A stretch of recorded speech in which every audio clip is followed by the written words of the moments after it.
एक गांव में एक साहूकार अपने परिवार के साथ रहता था। परिवार में उसकी पत्नी, एक बेटी और एक बेटा था। शानदार बंगला, नौकर चाकर, गाड़ियां और सब शानो शौकत का सामान था उसके पास। गरीब लोगों को बहुत ज़्यादा सूद पर कर्जा देना उसका धंधा था। अक्सर लोग तंगी के दिनों में या किसी त्योहार या ब्याह शादी के मौके पर उस साहूकार से कर्जा ले लेते थे। जब फसल अच्छी होती तो कर्जा थोड़ा थोड़ा करके उतारने लगते, लेकिन जिस वर्ष सूखा पड़ता तो कर्जा तो छोड़ो, गांव वाले सूद तक नहीं दे पाते। इसी का फायदा उठा वो साहूकार उनकी फसलों पर कब्जा कर लेता। कब्जा कर उन्हें बेच देता और खूब पैसा कमाता। इस धंधे में उसका बेटा भी उसकी मदद करता था। दोनों बाप बेटा हर समय किसी न किसी गरीब की जमीन हड़पने की योजना ही बनाते रहते।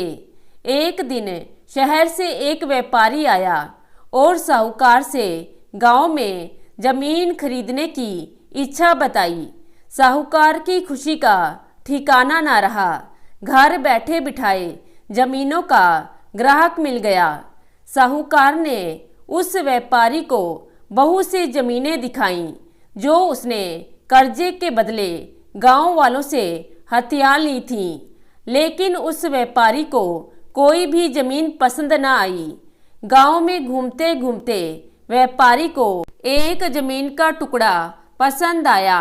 उसने साहूकार से उस जमीन के बारे में पूछा तो साहूकार सोच में डूब गया। असल में वो जमीन तो एक बिन माँ बाप की लड़की की थी जो वहाँ पर रहती थी।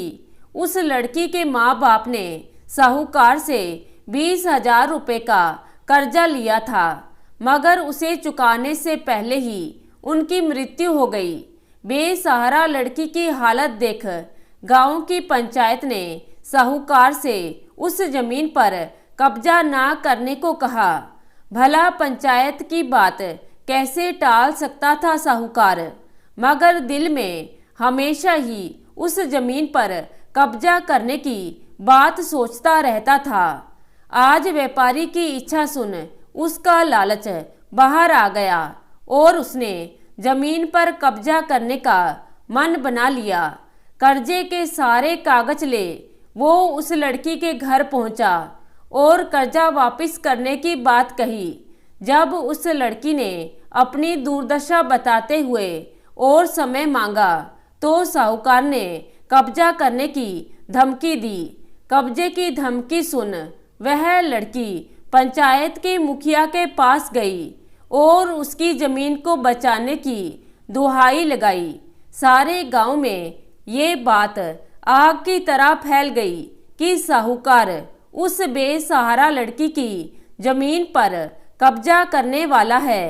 यह बात उड़ते उड़ते साहूकार की बेटी के कान में पड़ी। अपने पिता के लालच की बात सुन उसके मन में बहुत दुख हुआ। उसने अपने पिता से इस बारे में बात करने की कोशिश की, लेकिन साहूकार को तो बहुत बड़ा मुनाफा ही दिख रहा था।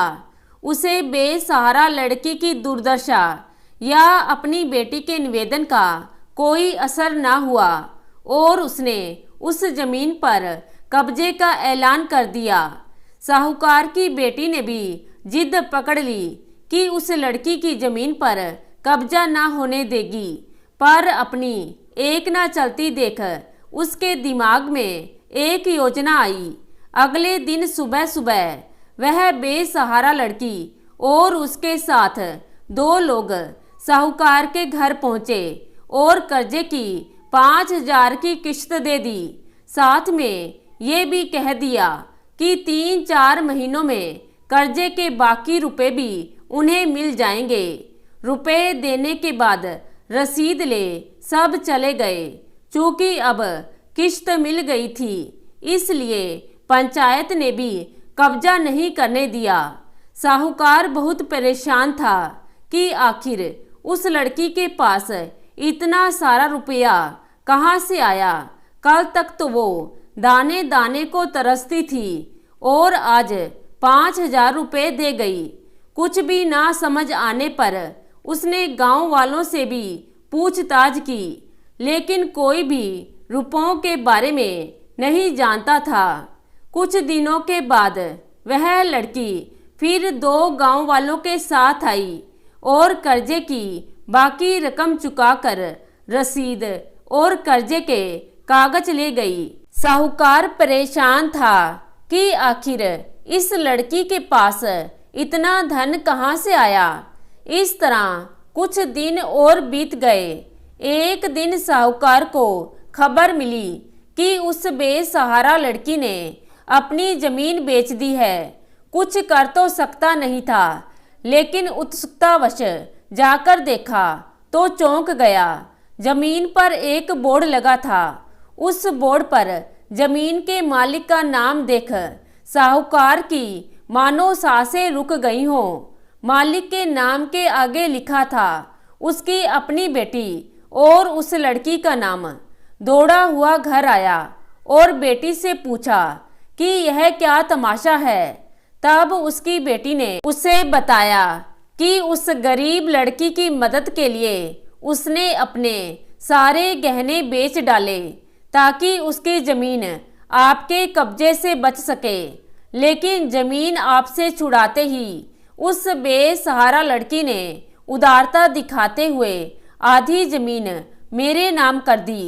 बेटी ने उसे समझाया कि आप तो उस लड़की का आखिरी सहारा भी छीन रहे थे, मगर उस लड़की का बड़प्पन तो देखो, जो उसने जमीन छुड़ाते ही मेरे गहनों के बदले अपनी आधी जमीन मुझे दे दी। यह सब सुन साहूकार को शर्मिंदगी महसूस हुई और उसने भविष्य में कभी किसी की जमीन ना हड़पने का वचन दिया।